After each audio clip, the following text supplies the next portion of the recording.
Okay, so this leads me to, I think, a burning question, which is when do you stretch to get flexibility? When are you working on that? It's not Well, before, it's not after. um, okay, so to answer that question, as I said before, you shouldn't be working on your flexibility in the warm up or the cool down. So that does lead us to the next question. When should we be doing our flexibility training? If you want to improve your flexibility, if that's something that you seriously want to work on, then you need to set aside a time, a dedicated time to work on your stretching and flexibility. So it's exactly the same as strength training. So there's a lot of similarities between strength training and flexibility training. Now, if you wanted to work on your strength training, you wouldn't just throw in a few push-ups and squats before you went for your run. You'd actually set aside a dedicated time to go and work on your strength. And it's exactly the same with flexibility training. You really need to set aside time to, sit down and concentrate and work specifically on your flexibility. Now, as far as the best time of the day, etc., to do that, my recommendation is that you do most of your flexibility training late at night before you go to bed. And there's a couple of reasons for that. Firstly, who's got an extra 20 or 30 minutes during the day to sort of, just sit down in a room and start doing stretching? Hopefully by the end of the day, you've started to wind down a little bit. I know for me, I like to sort of finish the day with, a little bit of TV, some sort of comedy or something lighthearted just to finish off the day with. And I use that time to do my flexibility training. So I'll sit down sort of late at night before I'm going to bed. I'll watch a little bit of TV. I'll sit on the floor and I'll start doing some stretches. I've got into the habit of, I still do a fair bit of training. I still compete in triathlons quite regularly, and I do a fair bit of training. So I've sort of created a habit for myself to look for tight spots, niggles, little aches and pains that I might experience while I'm out training.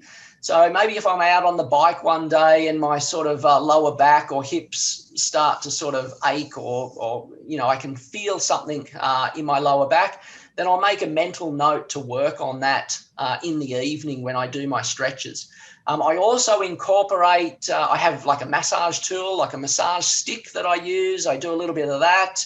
I have some heat packs that I use. I have some trigger point balls. So it's not just stretching. It's a great opportunity to work on my recovery and those little niggly tight spots before I go to bed. Now, there's a couple of other reasons why I recommend people stretch before they go to bed.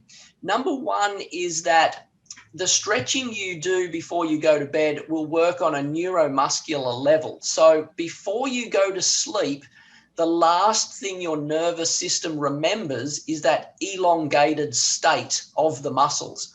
And over time, your body, that will become the new normal for your body. Your nervous system will recognize that increased flexibility as your new normal. So that's another advantage of stretching late at night.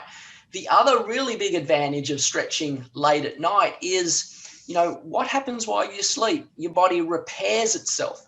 So your body is repairing itself in this elongated state.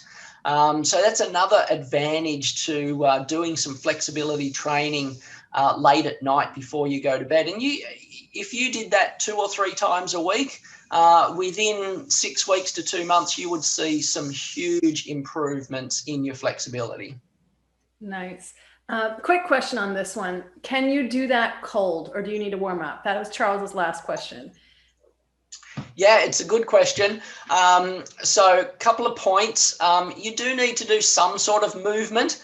Now, another advantage to doing it late at night is you've probably been moving throughout the day quite a bit, so you don't really need to do a full-on warm-up before you start your stretching.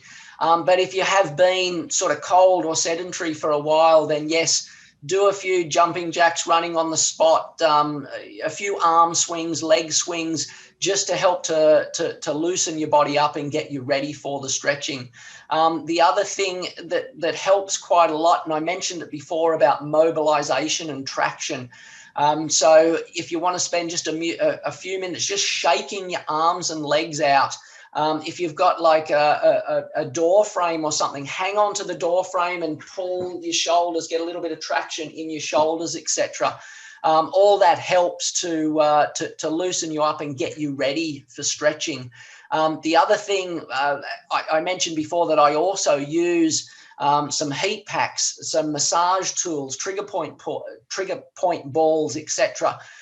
These are really good for a warm up as well. So oftentimes, say if I've had like a big day running and my quads are a little bit sore, I might stick some heat packs on them for 5 minutes. Then I'll rub them with the massage stick, and then I'll start doing some stretching for them. So all this is sort of warming them up for the stretching.